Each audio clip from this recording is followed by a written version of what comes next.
दोस्तों जय श्री कृष्ण। एक तो ये बताऊंगा कि ग्रहों का गोचर ये तो हमेशा ही ग्रह चलते ही रहते हैं, हमेशा मोशन में ही रहते हैं। जैसे हमारे अंदर श्वास चलती रहती है हर वक्त 24 घंटे, उसी तरीके से ग्रह भी चलते रहते हैं। तो इससे जो स्थितियां उत्पन्न होती हैं, जो बदलाव आते रहते हैं, उसको हमें सिर्फ ध्यानपूर्वक सुनना होता है। उसके क्या उपाय हैं, वो किस तरीके से प्रभावित करेंगे, इस पर थोड़ा ध्यान देना होता है। भयभीत होने की बात बिल्कुल भी नहीं है, क्योंकि ये ना तो मैं कोई ऐसा आपको ये तरीका बताता हूँ जिससे आपके अंदर कोई भय की पैदा हो, और ना ही कोई ऐसी चीज़ बताऊँगा कि जिससे कोई आपको नुकसान पहुँचने वाली चीज़ हो।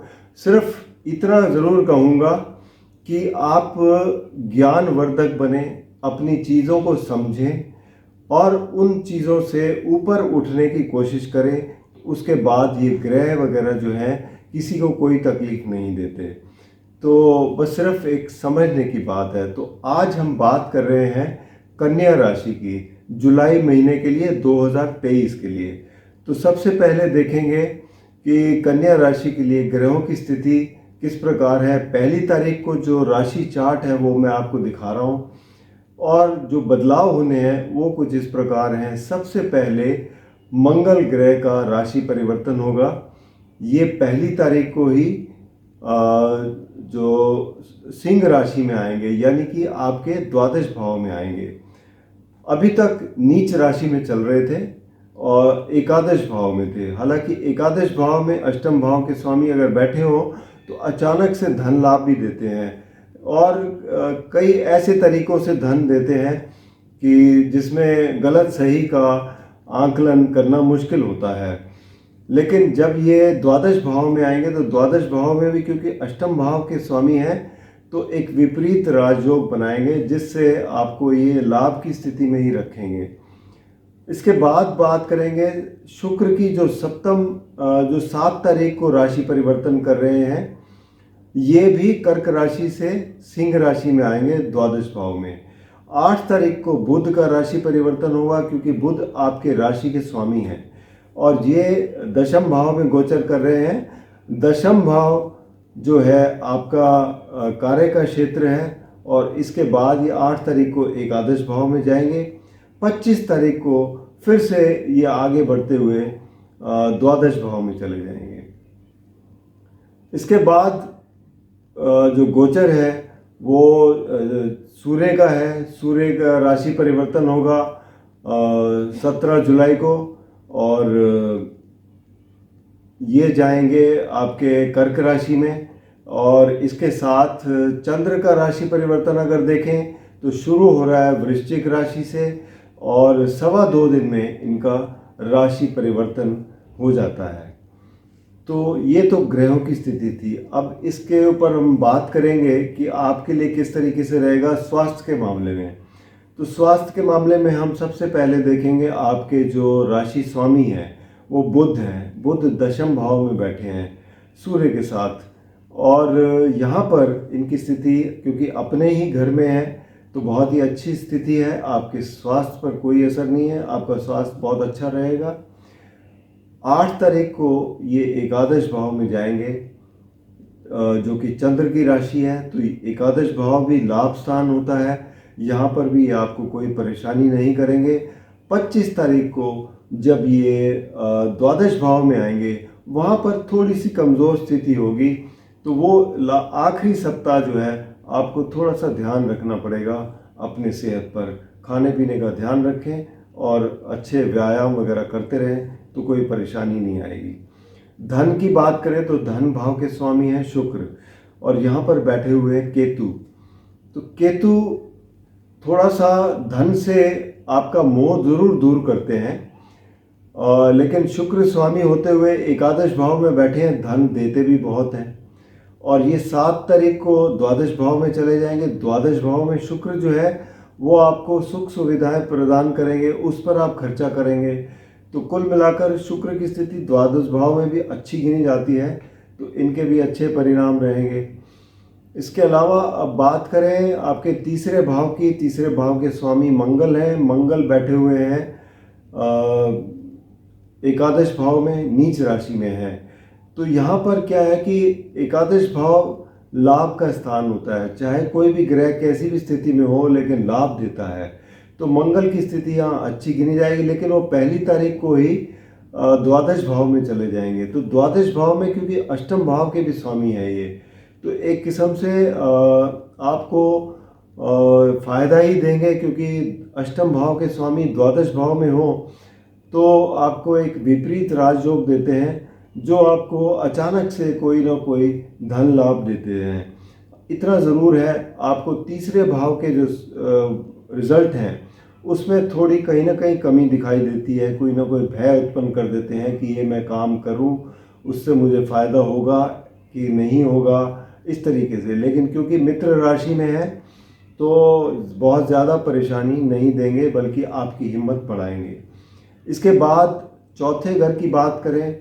चौथे घर में जो है आपके धनु राशि पड़ती है, गुरु स्वामी है और गुरु अष्टम भाव में बैठे हैं, राहु के साथ हैं। गुरु की स्थिति थोड़ा कमज़ोर है, क्योंकि ये गुरु जो है शनि से दृष्ट भी है और शनि वक्री होकर छठे घर में बैठे हैं। तो यहाँ पर गुरु की स्थिति कमज़ोर होने की वजह से आपके जो चौथे घर के परिणाम हैं वो उतने अच्छे नहीं मिलेंगे। प्रॉपर्टी के मामले में अगर आप कोई कार्य करने जा रहे हैं तो वहाँ थोड़ा सा अपने डॉक्यूमेंटेशन वगैरह अच्छी तरह देख लें। माँ की सेहत का ध्यान रखें। वाहन वगैरह भी अगर कोई ख़राब होता है तो उसे प्रॉपर चेकअप करवाएं, ताकि कोई ऐसी आशंका ना बने जिससे कोई आपके परेशानियां उठानी पड़ जाएं। इसके बाद बात करेंगे पंचम भाव की। पंचम भाव के स्वामी शनि है। शनि छठे घर में अपनी मूल त्रिकोण राशि में बैठे हैं।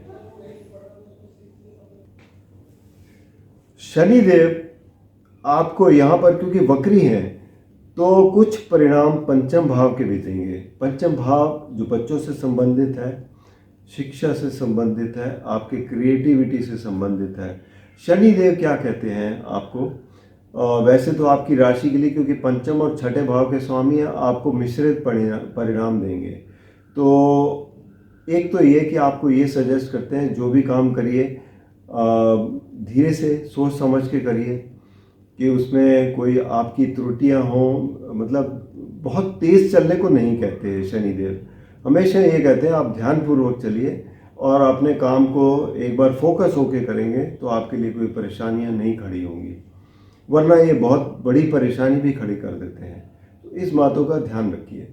छठे घर के जैसे प्रभाव देखें तो छठे घर में क्रूर ग्रह अच्छे रहते हैं, आपको दुश्मनों से बचाते हैं, बीमारी से बचाते हैं और आपके ऋण वगैरह जो है उससे भी आपको छुटकारा दिलाते हैं।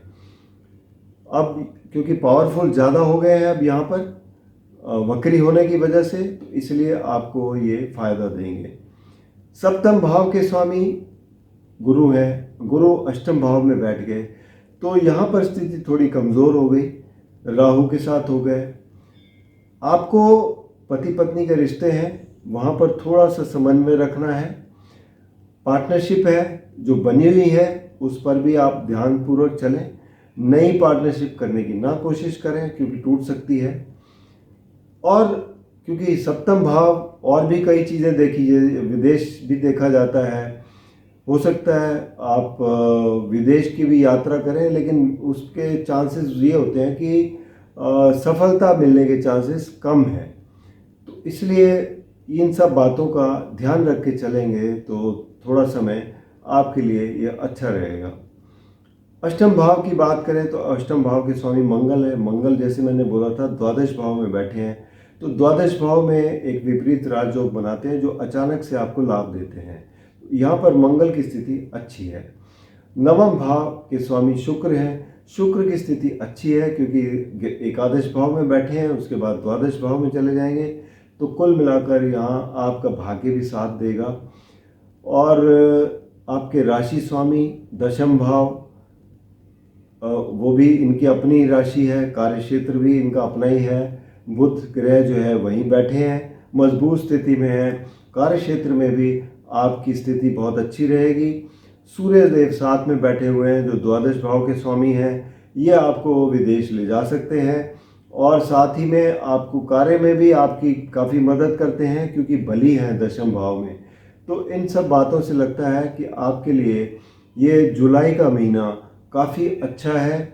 इसका लाभ उठाइए क्योंकि पीछे आपकी काफ़ी परेशानियां रही हैं, लेकिन ये महीना बहुत अच्छा है और इसका लाभ भी उठा सकते हैं आप।